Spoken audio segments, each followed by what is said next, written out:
मध्य प्रदेश में कांग्रेस और समाजवादी के बीच में टकराव, सीट शेयरिंग पर नहीं बनी दोनों पार्टियों में सहमति। रातों रात कांग्रेस और समाजवादियों ने उतार दिए अपने अपने कैंडिडेट। देखिए दोनों पार्टियों के टकराव में कैसे हुआ सीटों का बंटवारा। लोकसभा चुनाव से पहले ही इंडिया गठबंधन को लेकर बहुत बड़ी खबर है। मध्य प्रदेश में हो रहे विधानसभा चुनाव में इंडिया गठबंधन में सीट शेयरिंग पर बवाल मच गया। आनन फानन में कांग्रेस ने मध्य प्रदेश विधानसभा के लिए 144 उम्मीदवारों की लिस्ट जारी कर दी। कांग्रेस की लिस्ट जारी होते ही सपा सुप्रीमो अखिलेश यादव का पारा हाई हो गया। फिर तो उन्होंने भी देर शाम होते ही तुरंत समाजवादी उम्मीदवारों की 9 टिकटों पर घोषणा कर दी। अब दोनों पार्टियों की उम्मीदवारों की घोषणा होने के बाद से पार्टियों में घमासान मचा हुआ है। राजनीतिक पंडित ये दावा कर रहे हैं कि कांग्रेस की अगुवाई में बना इंडिया गठबंधन में सब कुछ ठीक ठाक नहीं चल रहा है। कहीं सीट शेयरिंग को लेकर इंडिया गठबंधन लोकसभा में बिखर न जाए, क्योंकि मौजूदा हालात एमपी में देखकर यही लगाया जा रहा है। इंडिया गठबंधन की जब कोऑर्डिनेशन कमेटी की बैठक दिल्ली में हुई थी, तब बैठक में इस बात पर सहमति बनी थी कि कांग्रेस और समाजवादी पार्टी को मिलकर चुनाव लड़ना चाहिए। कमेटी की मीटिंग में कांग्रेस के संगठन महामंत्री केसी वेणुगोपाल ने समाजवादी पार्टी के राज्यसभा सांसद जावेद अली खान को भरोसा दिया कि वो उनकी बात पार्टी हाईकमान के सामने रखेंगे।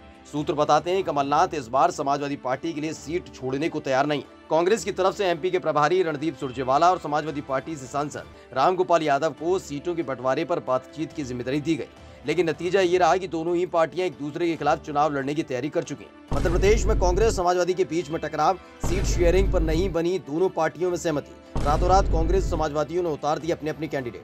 कांग्रेस ने जिन 144 उम्मीदवारों की लिस्ट जारी की, उनमें वो भी सीटें हैं जहां से समाजवादी पार्टी चुनाव लड़ना चाहती थी। उसने तो कुछ सीटों पर अपने उम्मीदवारों की घोषणा भी कर दी थी। चित्रांगी सुरक्षित सीट से अखिलेश यादव ने श्रवण कुमार को पहले ही टिकट दे दिया था। अब कांग्रेस ने भी वहां से मणिक सिंह को उम्मीदवार बना दिया। समाजवादी पार्टी ने 2018 के विधानसभा चुनाव में बस एक ही सीट मिली थी। विजावर से राजेश शुक्ल विधायक चुने गए थे। 6 सीटों पर अखिलेश यादव की पार्टी दूसरे नंबर पर रही थी। इनमें से कांग्रेस 3 सीटें जीतने में कामयाब रही थी, जबकि 2 सीटों पर कांग्रेस रनर अप रही थी। बता दें कांग्रेस से मध्य प्रदेश में चुनावी तालमेल के लिए समाजवादी पार्टी ने शुरुआत में 10 सीटों की मांग की थी, बाद में संख्या 7 हो गई। अखिलेश यादव की तरफ से कहा गया है कि पिछले चुनाव में पार्टी 1 सीट पर नंबर 1 और 6 सीटों पर दूसरे नंबर पर रही थी, इसलिए आज से कम 7 सीटों पर हक बनता है। लेकिन कांग्रेस ने इनमें से मेहगांव, भांदर, राजनगर जैसी सीटों पर रविवार को ही उम्मीदवार तय कर दी। कांग्रेस के बाद सपा ने 9 सीटों पर घोषित की उम्मीदवार। बस बात यहीं से रिश्तों में दरार पड़ गई। अखिलेश यादव और उनके करीबी नेताओं को लगा कि ये तो ठीक नहीं हुआ। कांग्रेस का रवैया सबको अखर गया। अखिलेश यादव ने मध्य प्रदेश के कुछ नेताओं को शुक्रवार को मीटिंग में बुलाया था। तब उन्होंने यही भरोसा दिया था कि कांग्रेस में सीटों का बंटवारा जल्द तय हो जाएगा। कांग्रेस की लिस्ट आने के बाद अखिलेश यादव ने समाजवादी पार्टी के दफ्तर में बैठक बुलाई और फिर 9 उम्मीदवारों के नाम की घोषणा कर दी। इसी तरह कई सीटों पर कांग्रेस और सपा में टकराव हुआ।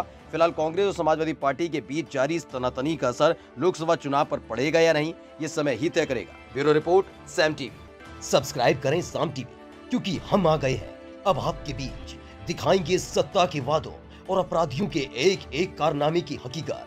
और हाँ, अगर आपके पास भी हो कोई ऐसी खबर तो कमेंट करके हमें बताएं, क्योंकि बिना डर और दबाव के हम दिखाते हैं हर एक खबर डंके की चोट पर।